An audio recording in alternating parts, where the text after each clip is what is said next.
Hello, everybody. Welcome to today's taste of Techstars Sustainability. Today's focus is around support and how we support each other, from entrepreneur to entrepreneur to how the program supports our overall community. As a reminder, this is part of the Techstars Accelerator or Sustainability Accelerator that we run in partnership with the Nature Conservancy. It's a 13-week program where we bring in 10 companies this year, maybe in person in Denver, maybe all virtually. We're still figuring that out as things change in the world around us. We convene the companies to make roughly, hopefully, a year's worth of progress in the 3 months that we're with us. And we're really honored to run this program in partnership with the Nature Conservancy. August is on the call with us today. I'm hoping, August, if you could give us a little overview of TNC's involvement in the program. Yeah, happy to do that, Zach. Thanks for having me join today's call. Sorry in advance if you guys hear a 3.5 or a 1.5-year-old in the background. So really just quickly, and then I'm here to answer questions during the Q&A session if there's any role here. But for those of you who don't know, TNC, we're the world's largest conservation organization dedicated to conserving the lands and waters on which all life depends. We're guided by science, and through our science, we create innovative on-the-ground solutions to our world's food, water, and climate challenges. We work in 79 countries, and we try to use a collaborative approach that engages folks from local communities to governments to corporates, as well as technology entrepreneurs. We launched this partnership with Techstars because we really saw a critical gap. We need a more systemic way to identify the world's best entrepreneurs who are building technology to solve our food, water, and climate challenges. And so really that's what this accelerator is all about, is about identifying who is out there building technology to solve these problems, and how do we as the Nature Conservancy and Techstars support them to help them succeed. And I'm really excited to hear from 3 of my favorite people that came through the program this year. I'm really looking forward to hearing what they have to say. Thanks, Zach. Back over to you. Great, August. Thank you. Yeah, it's pretty neat to see when you combine the amazing network from the Nature Conservancy, plus add on to the roughly 10,000 mentors, investors, alumni that's in the Techstars network. It's really, really neat to see how we can help the companies in the sustainability space. Next, what I'd like to do is turn over to the panel that we have today. So we've got 2 CEOs and a co-founder from our 2019 class to talk about how, especially in this kind of challenging time, how we can support each other and effective ways for alumni and the overall network to support entrepreneurs. So first off, if I could hand it over to Rochelle, if you want to introduce yourself, give us a chance to get to know you, and then Chris, and then Jeff, and then I've got some questions for you. Great. Thanks, Zach. It's really an honor to be here today. My name is Rochelle Young, and I am CEO and co-founder of Mammoth Water. We are a public benefit corporation that is really geared around helping producers, our agricultural producers, be the best stewards of water resources as possible. And so we work mostly to help farmers be better at tracking their water use, largely in very regulated settings. So how much water are they using relative to their allocations or their water use restrictions? And then if they're running out, how can we help them to reallocate water across either their own fields or across, with their neighbors or others that are in their areas? So we help farmers to both track and trade water. We've been, we hit 6 years as a company. We've been around since 2014, and this emerged out of research that I was doing with my research advisor in graduate school. And it's been really great to go through the Techstars experience, and it really has been transformative for me as a co-founder and executive at the company, and then also just on a personal level, being able to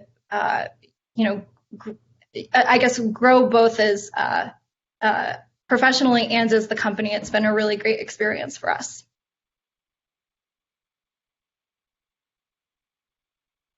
I guess that's me. Here you go. Okay. Good afternoon, I guess, for some of you. Good morning for a lot of you as well. My name is Chris Peacock. I am the CEO and co-founder of Aquaoso Technologies. I've just moved back to my private corporate office known as my garage. So we've moved some pictures and stuff in the background. Aquaoso is also a public benefit corporation. We help organizations understand the financial impacts of water risk on their operations. And we primarily work in the agricultural sector. About 70% of our customers are agricultural lenders, so the banks that are lending to farmers. We help them understand the water assets that are related to the underlying land collateral that they're lending against. The other 30% of our customers are agricultural investors and also large growers. Our real focus is helping organizations not just understand the impacts of water risk, but giving them mitigation tools and techniques and ways in which they can ultimately perform better on the farm to reduce that risk. So we look at things like the amount of water available, so the quantity of water, but we also look at water quality and the cost of water and alternative supplies as well. We started in California in December of 2016. I've been working in the water sector for about 20 years, spent about a decade selling billable hours on the consulting side to water utilities, and then spent a while helping water utilities actually manage their data to make better decisions. Our goal at Aquaoso is ultimately to help make changes in the ways in which we think about policy and leverage the data at the policy level, not just at the business level. So for us, and I think like everyone on this call and the entire Techstars sustainability cohort, people, place, and community all matter for all of us. So it's excited to be here. Looking forward to the conversation. And I'm Jeff Beagle, co-founder and Lieutenant Beard at Mobius. We're also a public benefit corporation based in Tennessee. Our mission is to create a world where there's wonder in waste. And what this means for us is we take waste streams from other industries like food waste or like used cooking oil or waste streams from the paper industry, and we convert those into more sustainable chemicals and materials that really support like the global industry of like all the building blocks we use to make different materials and chemicals. And our first product is a biodegradable plastic that we're making from a waste stream from the paper industry. And we're hoping that we'll be able to turn that into biodegradable flower pots for the greenhouse industry. We started the company when myself and my co-founder were in graduate school. I think 2 or 3 years of the beginning of the company, we were in graduate school, which was a nightmare. Could definitely talk about support for starting a company during grad school if we need to. And yeah, we grew up, got out of school, and built Mobius and went through Techstars last year, which was great.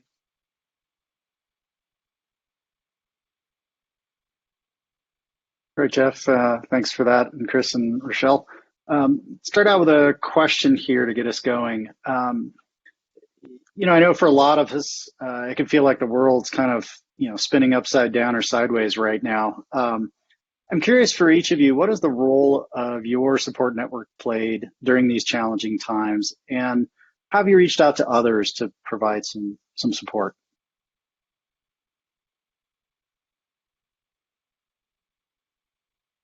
Who wants to go first? I can go first. Jeff? Yeah. So yeah, I mean, it's been crazy. Our company, we were not built as a remote team because we have to do physical science in a lab to do our work. So we've had to move our entire team remote, which has been a challenge. So we've used a lot of Zoom. We've had a few family dinners over the last couple of weeks where we get the whole team together, literally bring in food remotely and try not to talk about work all the time, but just see how people are doing, checking in. And we've done the same with a lot of our investors and coaches and mentors, just being more communicative, more in touch and talking than normal, which has been great. And I know we've encouraged everyone in our company to also do that with their family. I know I've had virtual family dinners with my family who are scattered across the country. We can't get together anymore. So that's been really cool as well.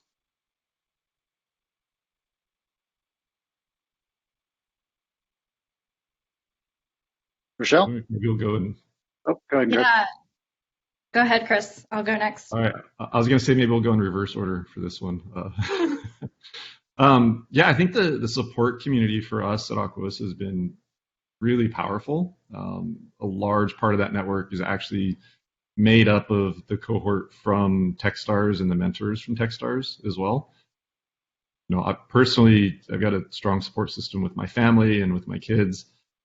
I think the nice thing about the family and the kids is they help me think about things that are not work related. The other things in life that are probably in many cases much more important, reasons why we started the company and why we're doing what we're doing.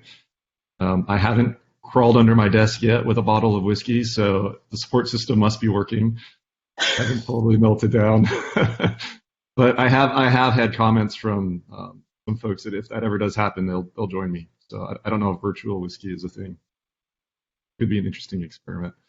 That being said, I have made a ton of phone calls over the past couple of weeks, and I wish I would have made more phone calls sooner. I think a lot of entrepreneurs just started going at it alone. Of everyone else is too busy; they've got their own shit to deal with, so let me deal with mine. That started changing a couple of weeks ago because life got really heavy for a lot of us. So it's been nice to know that the network is available. I think the biggest lesson I've learned is people are there, whether you realize it or not, and all it takes is a phone call and the ability to reach out. So, you know, I think it's really important to keep those connections and maintain those relationships, especially now. Yeah, for us, it's been a little bit of an adjustment going remote, but it's not been too challenging. A lot of our work is in software. We do work with a lot of growers who are on a schedule where they are planting very soon, and so sometimes while there is a little bit of delays on our end, it's not stopping what the timeline is for our customers. So that's been a little bit of a challenge, but we're just sort of giving each other space to be as healthy as possible through what is just really a huge global shock. And I think that we too, like Jeff and Chris's teams are checking in with each other more often, sort of overcompensating for making sure that the communication lines are really strong. So we're doing calls multiple times a day, leveraging video, phone, Slack, just as much as possible. And yeah, I mean, I personally sort of feel wired for working from home. I was homeschooled in high school, and I think a lot of graduate work and then running the company for several years, it just made me really comfortable with working remotely. And so I haven't been too impacted by the change, but that's let me sort of be there for for folks that are in my network more. And so I'm reaching out and I'm calling and checking in on both colleagues and loved ones to see how people are doing. And I really feel like tough times are a really great time to reconnect with those that we love and really remember what's important to us. So yeah, I mean, I've sort of done everything from doing video calls and Zoom birthday parties to literally picking up pen and paper and writing people messages and writing notes and postcards and sending those off to people. So just trying to be as supportive as possible, and certainly I've been on the receiving end of a lot of that as well. So it's been even though it's been a strange time, I think that I've also been really grateful to it sounds cliche, but reconnect with loved ones and remember how strong our support network really is. Thanks for sharing those stories. Maybe the case where people listening in on this think, boy, my support network isn't all that great. Maybe they live in a community that's, doesn't have a lot of like-minded entrepreneurs, or they're just their network isn't where they would hope it to be. I'm curious if you have some stories of effective ways that you've either bootstrapped or expanded your support network over the years, and could possibly, give some advice on what's worked well for you, and potentially what they should be focused on as they start to kind of, reach out and build that network. Chris, do you want to start, and then we'll go Rochelle and Jeff? Yeah, for sure. So just by way of background, I live in Sacramento, California, not a huge startup hub. We're close to the Bay Area, but it's still a bit of a trek to get over there.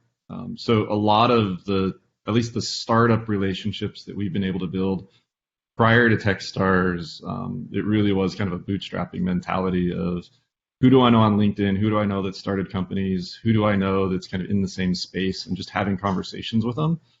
But I think for those of you that actually have customers that you're trying to talk to, and if you're starting a business, hopefully that's kind of all of you. I think maybe one secret is go talk to your customers. They're experiencing a lot of pain right now, and I think that is a great way to start building some relationships. It might not support you as what does it mean to be a startup founder, but it will definitely support you in terms of what are your customers thinking and feeling. We've made a very heavy effort across the entire team for 6 full-time employees, and we are all reaching out to our customers right now and having conversations with them. And that, from a business standpoint, is probably for us a really good indicator of success and comfort, because we're learning what pains they're feeling, but we're also just having really good relationship discussions. So for us, I think that's a really interesting way to build your network if you don't have one. And of course, leverage LinkedIn. And then, you're here on this call, so you've got some accessibility to the Techstars network. Reach out. I think everybody in the Techstars network would have a conversation with you if you just asked. I guess those are my 3 pieces of limited wisdom. No, I think those are great, Chris, and certainly I've used those too. I think LinkedIn is a great one. I've also used Twitter to sort of build a very specific water community. So, I get a lot of my news actually from Twitter, and have made a lot of relationships starting from there, and they've grown into really good collaborations and friendships in some cases even. So I'd say, find the people that are in your industry and, start interacting with them, following them on Twitter. That's a great one. University resources are really great too. So, I'm alum from the University of Illinois. They have a really great research park and accelerator program. So they have a lot of resources that are available to alums and companies that emerge out of the university. So I would definitely suggest starting there. That's how we had started. And I would also say, I at one point had this aha moment around being a little bit more bold in asking people to just be my mentor. I was sitting at a conference, and a woman who was just an incredible water economist was giving a talk, and at the end of it, she was saying, look, a lot of us in this room are over 50 years old. We're going to be retiring in the next, 10 to 15 years. We need to be thinking about equipping the next generation to really tackle these problems. And so I basically asked her to put her money where her mouth was. I went up to her at the end of the conference and said, I loved your talk. Can you be my mentor? Can you actually help me to be like you? And can you help me to learn what you have? And how could she say no after what she had said during her talk? And so I think that there's, you can do stuff like that. And, she and I have become really great friends, and, people are more willing to be mentors than I think we really give them credit for. And so one of the things I sort of learned again in the Techstars program is that even though we often think that, reaching out and asking for help, we're burdening someone, they're too busy, they have their own things going on, I don't want to bother them with this. The truth of the matter is people are very willing to help. And so Techstars was this really great, great learning experience for me to say, oh gosh, I've got this huge network of mentors. They're all really eager to help. And I can ask them, and that's expected, and people want to do that. So, having very clear ask for help is actually, it actually is a really great tool to sort of build your network.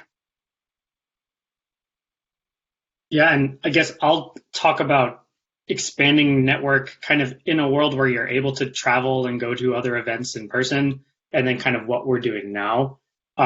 Like when we started the company as graduate students, like my co-founder and I would go to a bunch of conferences like relevant to our industry. Like I would say broadly, a lot of what we do is in the realm of green chemistry, which is a pretty niche thing in the grand scheme of the world, but we would go to all these events and see the same people over and over again. And those turned into more than just like professional relationships, but friendships. So staying in touch with those people, like on Twitter, on Slack, things like that, just continuing to build those relationships has been phenomenal. And those people like span the globe, because a lot of these, like in the sustainability space, a lot of these networks are international. So you get to meet people from all different walks of life, which is great. Now, I think the two biggest ways we've continued working with our network is one, just like especially with other founders, trying to share resources for like how we're all trying to cope with things right now. I've talked to like a lot of colleagues from Techstars, like Rochelle and Chris, and then like other people within our network of like kind of chemistry and materials companies about like how are they coping with not being able to do research right now. Like we can't go in our lab to do research. So how do we transition our team to like not get cabin fever because they can't really do work? So sharing resources has been great. Another one, depending on where you live, like if you have like any local podcasts about entrepreneurship in your area, see if they have like a support network. I know there's a few podcasts focused on entrepreneurship that have their own Slack communities. The Acquired podcast, which talks about like M&A and acquisitions in startup world. They have a really good Slack channel, and they've pivoted recently to only focusing on providing resources for people to like transition in this time. So there's a lot of good virtual resources available to expand your network and provide support to each other.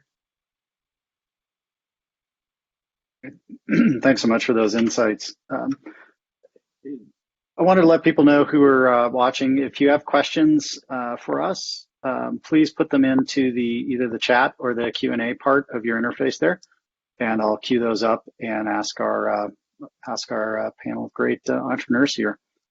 Next question I wanted to cover is, at Techstars, we often talk about give first.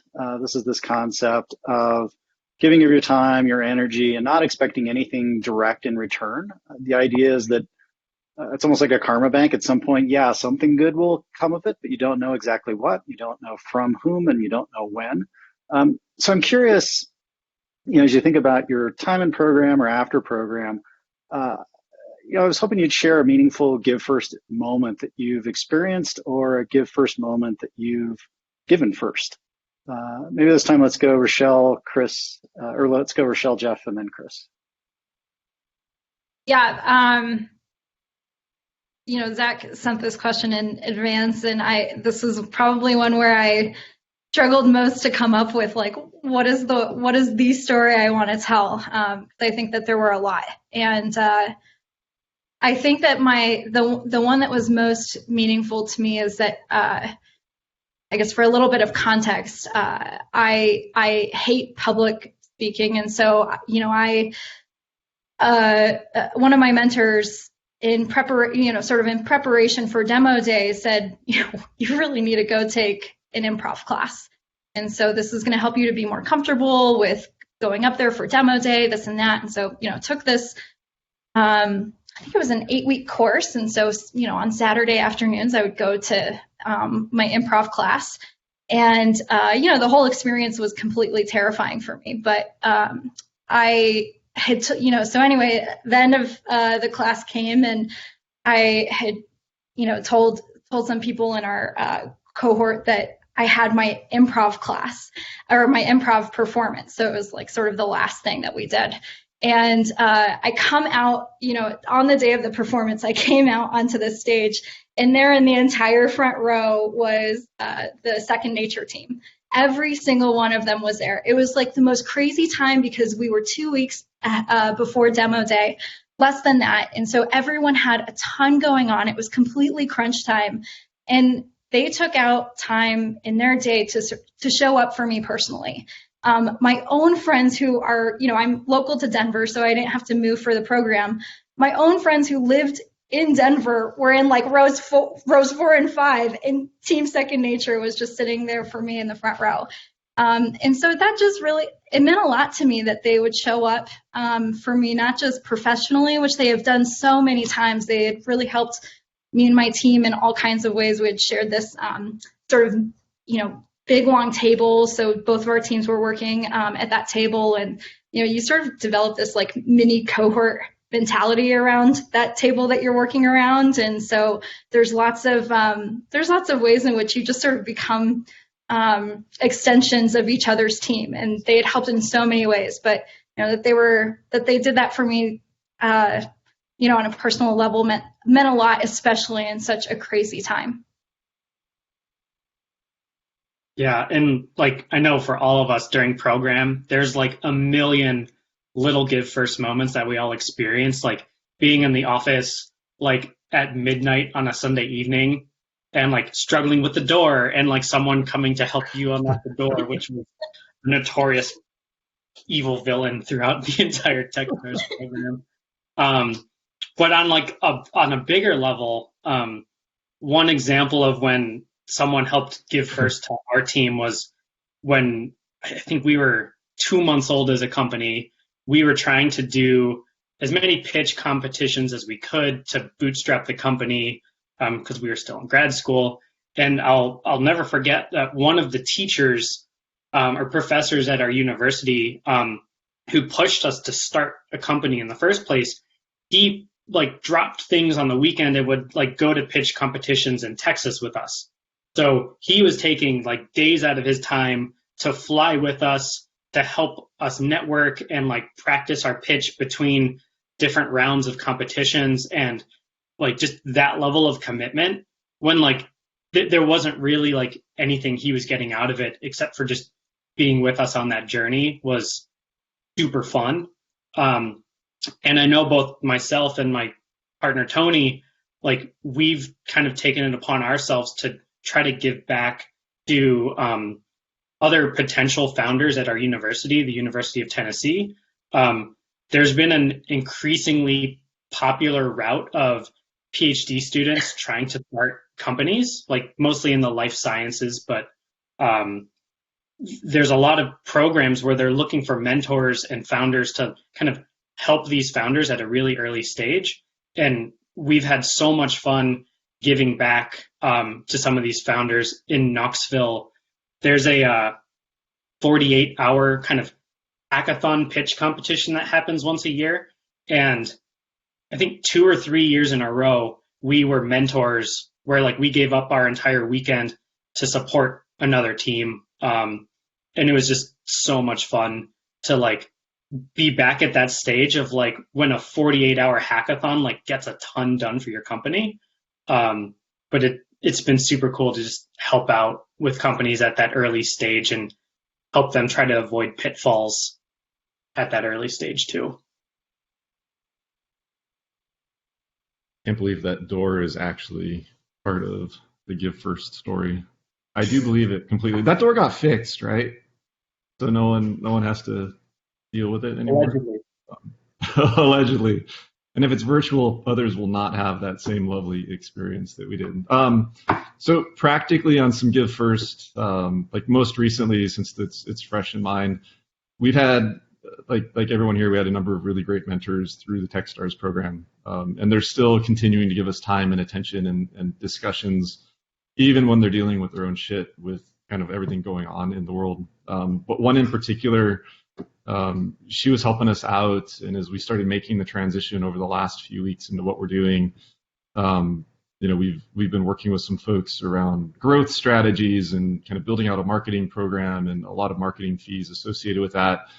And we started realizing we weren't going to invest as heavily in some of that.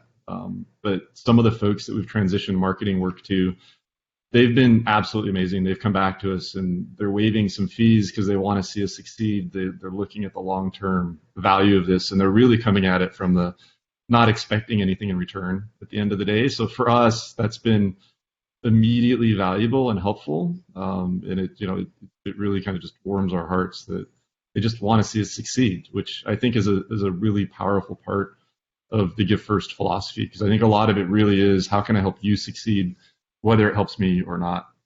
On the flip side, one of the things that we've been doing as a company is looking really closely at how we can help our customers in this time of need. So we've actually postponed some of the roadmap stuff that we've had on the technology side, and we're building out some better tools to help our customers who are banks actually be more productive now that they're moving to a remote workforce, and giving them some tools. We're not trying to commoditize it or monetize it in any way. We're really just trying to help them do better. So I think from a company perspective, that's one of the things we're doing. And then, of course, I think individually, as a team and me as a person, we're all just trying to help wherever we can with individuals. Sometimes it's a bit challenging because it's all got to be remote for the most part. But I could see some physical activities in the not too distant future in terms of where we can all give first to our local communities that are starting to get hit pretty hard. Thanks for those insights. A question that came in from the audience here around trust and establishing and kind of creating or expanding your network, which is, how do you think about at what rate you should trust somebody new, maybe a mentor or a connection? And then what are some of the techniques and tactics that you've used to kind of prove out that trust over time?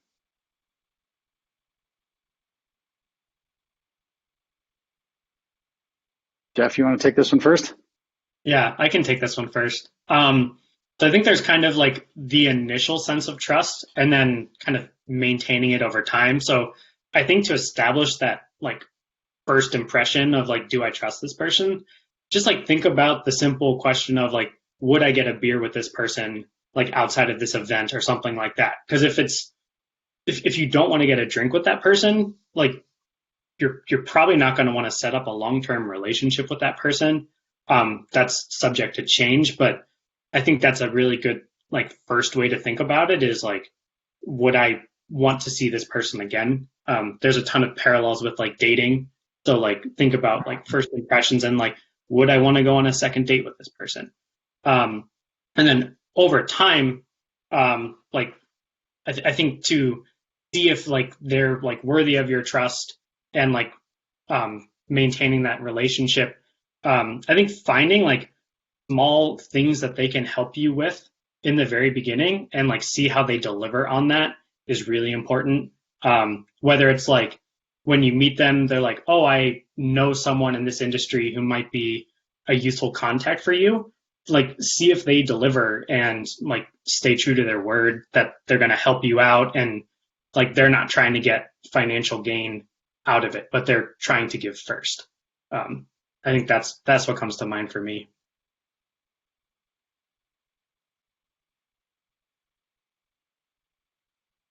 Chris, Rochelle? I think for me, it always starts with a gut instinct. Always just start with trusting your gut. And I have a tendency to start with trust rather than building towards it. And usually within the first 30 minutes to an hour, you have a gut feeling of whether you like the person and resonate with the person and can trust the person. That being said, always take advice and input kind of as just a data point. I think we all learned this going through the Techstars program. Like we got a lot of advice, and sometimes it was relevant and sometimes it wasn't. And if it wasn't relevant, it doesn't mean that the person's untrustworthy, not right for you at that point in time. So I think disassociating kind of advice that works for you versus being able to trust an individual are kind of two different things. So I think trust your gut, trust your instincts, and build the relationship. And the relationship is where you build the trust, as much, if not more so, than whether the advice is good or relevant or not for that point in time. Yeah, I'm like taking notes with what both of you are saying. I think that's, both of you are giving great advice. And I always sort of grew up where you trust people until they give you a reason not to. So sometimes that's burned me and us as a company. And I do think that most of the time your instincts are right about a person. Sometimes you're surprised, but I think it's better to be more trusting and get burned once in a while than to sort of hold all your cards or sort of be distrusting of folks. So sometimes there are consequences of that, but you take the good with the bad. And yeah, I mean, I do agree that it's there's lots of relationship building when it comes to mentors, and even with mentors that you really trust and you have been part of your network for a long time. Yeah, sometimes the advice doesn't quite fit, and that's particularly true of a new mentor who doesn't quite understand the business as well.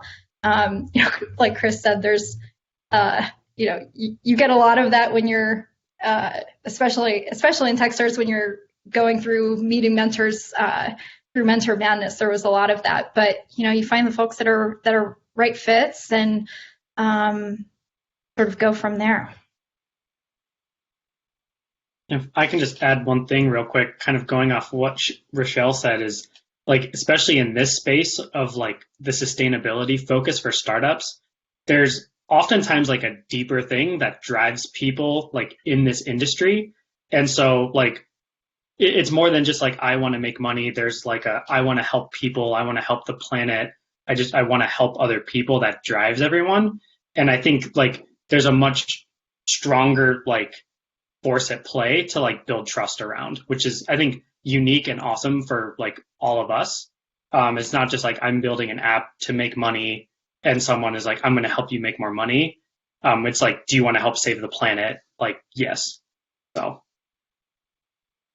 That's a good point, Jeff. That reminds me a lot of like the Simon Sinek Start With Why, about having alignment around your why with customers, around your team, and also with mentors too. So I think that's a good thing to be mindful of, is that a lot of times you can have just really great trusting relationships if you have an alignment on why you're even doing this in the first place. Yeah. I think one other thing that came to mind is trust works both ways. It's not a one-way street. I think some of the best relationships, at least that I've encountered, are where we've built really good feedback loops. So even if the advice isn't good, the feedback loop of why it wasn't good, so that person, that trusted partner, can help adjust the way they're thinking about the business or how they can help you. And I think that's maybe part of the give first mentality too. Is it's not always about you, the entrepreneur. It's how can you help the individual that you're working with as well. I think in most of our cases, we've all educated and we've helped others in our network that were mentors to us, and gave them good ideas and advice as well. So it doesn't necessarily have to be a one-way street. I think trust and trusted relationships is definitely a relationship that takes both parties. Thanks so much for your insights there. I'll put a couple of links into the chat. My two favorite kind of people who've done some great work here is Adam Grant and his book Give and Take, and then Brene Brown has some incredible work around what she calls her marble jar. I'll put a couple of links in the chat here to those resources. Next question that came in is around co-founder. I mean, we kind of dovetail on with the trust of your network and thinking about bringing on a co-founder. How do you know it's the right person? What are your thoughts around building that kind of foundational relationship in the business between the co-founders?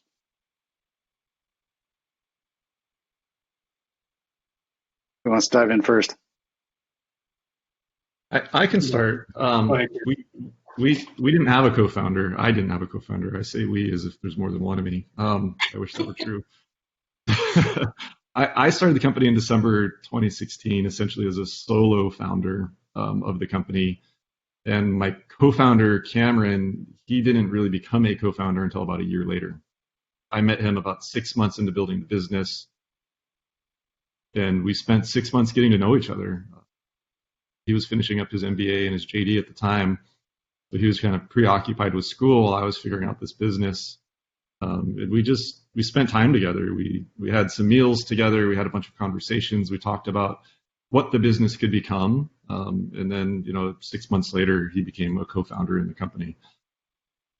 So I think it is possible to start building a company, not necessarily with a co-founder at the same time, but I do think building that relationship is incredibly important along the way. And I think we both felt that we trusted each other to build the company.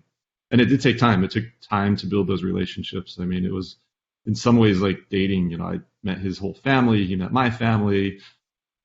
It was true relationship building and knowing that, we wanted to maybe go build a business together. So it's definitely possible. It's probably harder than if you've starting the company with someone. I wouldn't know that because I haven't had that opportunity. Yeah, co-founder, relationships. I think that, there's really depends on the story or sort of unique position. So, my co-founder and I, he was my research advisor in graduate school. And so we based our company off of research that, we were doing at Illinois. And, so we started this company, and, I think that the biggest thing that I've sort of learned through our relationship is that, communication is really, really important. We really do have a solid foundation of trust, but we've had our challenges along the way too. And I think that both of us are really conflict averse. And so instead of us talking about things, we would let it fester and it would get worse. And we would have these stories about, Nick is doing things this way and this is the rationale behind it, or this is his motivation behind that. And none of that was true. And he was doing the same thing with me too.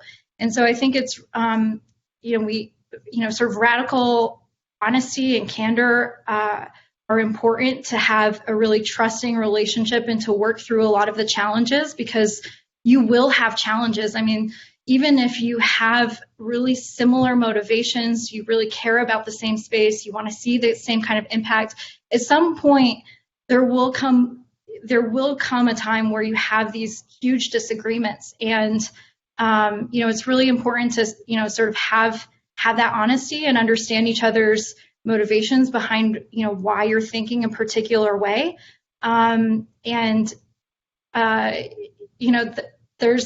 It can get tough, but I think learning some of the language around this is the story that I am telling myself about how this is unfolding can really help to not really point fingers, but say, like, this is my experiences of the situation that we're in. And so, yeah, I'd say just being really honest and open, and being willing to have tough conversations sooner rather than later. Yeah, and my experience is different because like I had a co-founder when we started the company. My partner Tony and we've known each other for, I think, going on 10 years now. We met during undergrad at the University of Toledo, and like, he was in chemistry, I was in engineering, but we met working on these kind of sustainability projects around the campus.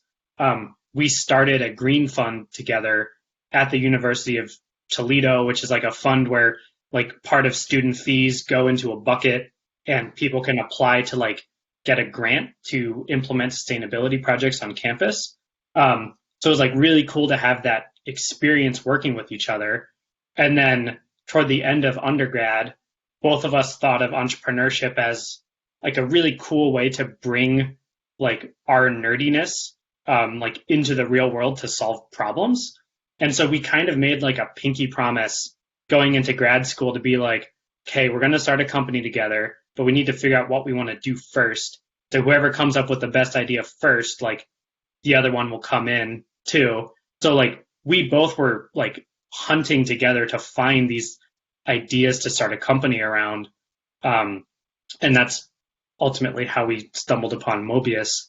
But having known him for like almost 10 years, like we were like really good friends. Like I'm in his bridal party, or like I'm one of his groomsmen for his wedding in October.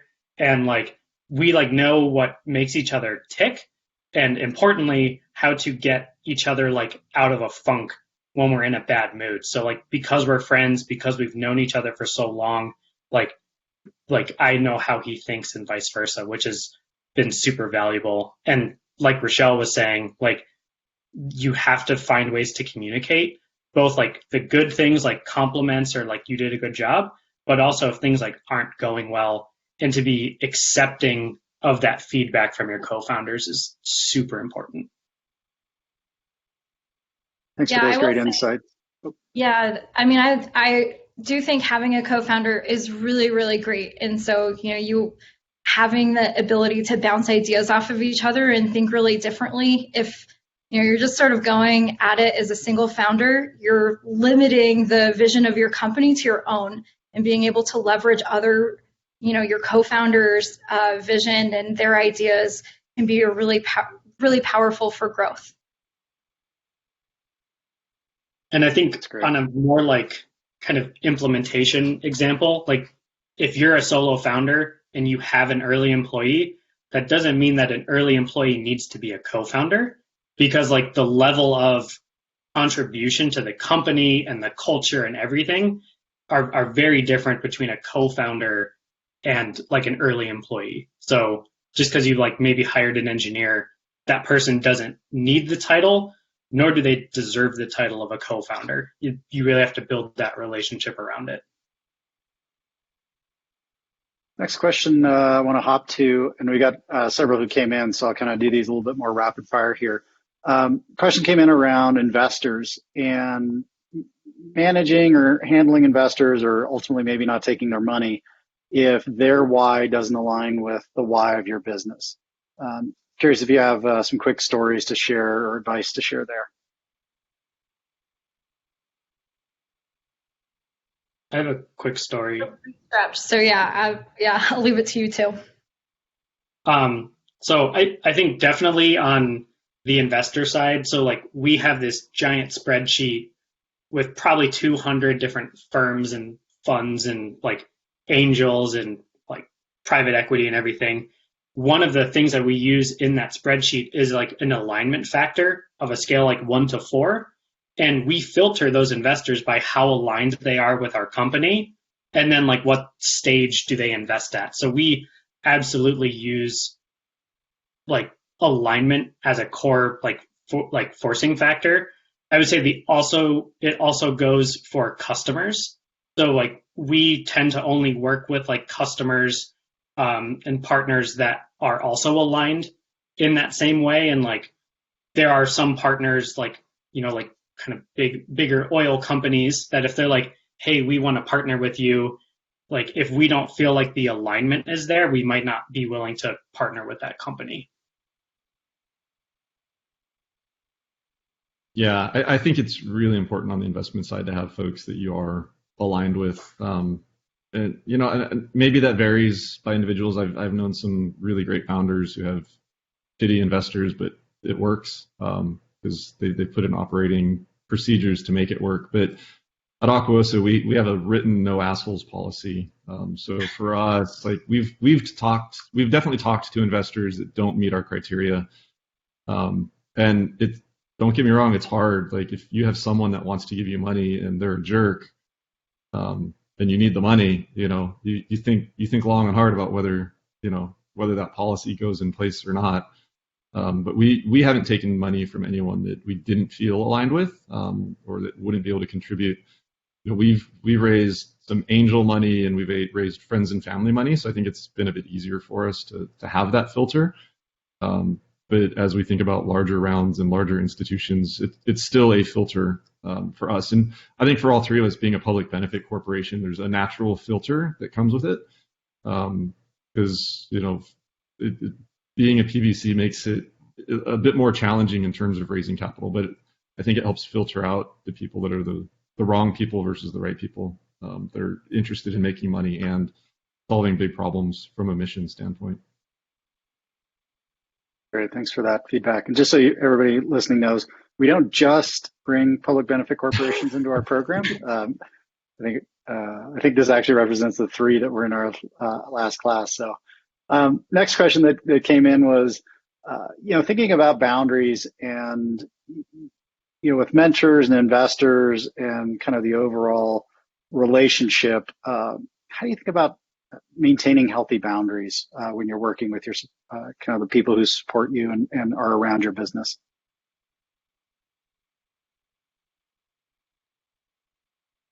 Who wants to go first here?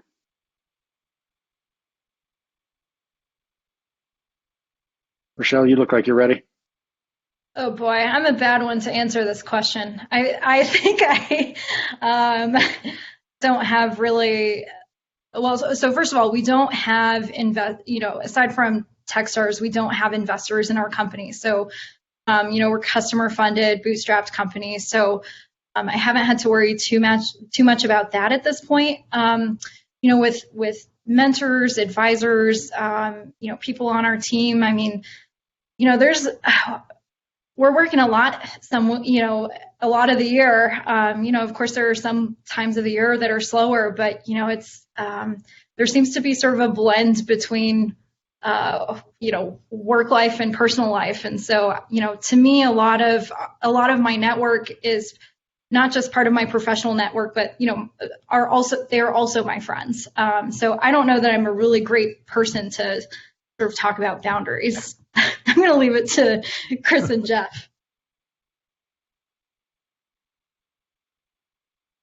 Chris, do you want to go?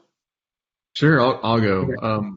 So we have officially 6 advisors in the company, and those advisory roles started back in January of 2017, and they were pretty formal in terms of expectations and some roles that they could play and specific deliverables.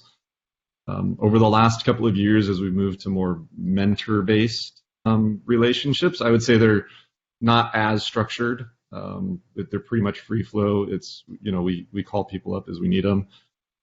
We have formalized and put in place some structure with a couple of mentors that did some deliverables, and so we did the right paperwork and did some contracts and paid them. So I think it's really dependent on the situation and the relationship that you're trying to build. If they're clear deliverables that you're looking for out of a mentor, then I would say create the boundaries around that. If you're just looking for a relationship and a friendship to go build, then I don't know if there needs to be as much structure in that case until it's really needed. Yeah, and I guess to expand on what Chris was just saying with kind of formalizing advisor agreements, the Founders Institute has a document called a FAST, which is essentially like an engagement letter with advisors that's a commitment for hours that they're going to commit to helping your company, and you kind of formalize that with a percent equity in your company. So if it's someone you feel like is someone worth building a long-term relationship in, and they're going to continue to contribute, that might be a way to kind of formalize that arrangement. But I think, if it's someone you get coffee with once every 3 months just to talk about life, I don't think you need to do anything super formal with that. I know for us too, we have some investors, we have advisors and some partners, and one of our core values in the company is kind of information transparency. That doesn't mean they have free reign to our entire company Google Drive, but if they ask for information, more than likely we'll share that information or like answer their questions directly, just so like we continue to like support that relationship. But I guess we haven't had any issues where we've been like burned by an investor or advisor like pushing like their limits and what was appropriate. So yeah, we haven't really had reason to like rein that in. Great, thanks for those insights. Probably the last question we'll touch on here, and this one will be for Chris and Rochelle. During program, we have a CEO forum and a CXO forum. And I know the CEO forum is still really going strong here from 5 months later post the end of program. And I'm curious if there's some lessons learned or some insights from how you've continued to nurture that forum that people listening can use to help kind of create the patterns or habits to maintain good relationships among their peers in entrepreneurship. Chris, do you want to start, and then Rochelle will end with you? I have that he left. I'm happy to start and take on from there. I think that there are sort of two elements to it. I think there's a community element and a logistical element. So on the community side, from the start of CEO Forum, we all have been really transparent and vulnerable with each other. And I think it's created a lot of intimacy in that group where we're able to share things that we might not share with family, with friends. We're able to relate to each other on issues that otherwise, it's really rare to find that level of relatability. So I think that sort of starting out with a group that you can be really transparent with is really helpful, and build a really tight-knit community there. And then, on the logistical side, frankly, it's scheduled for every other week. It's on the calendar. It doesn't get rescheduled if, one person or two people or even 5 people can't make it. So, there are 10 of us, and sometimes 4 people show up and sometimes 10 people show up. And it's just this really great, it's sort of the right size because we're all able to, check in, share how things are going, talk about, sort of flag some issues that we're currently going through.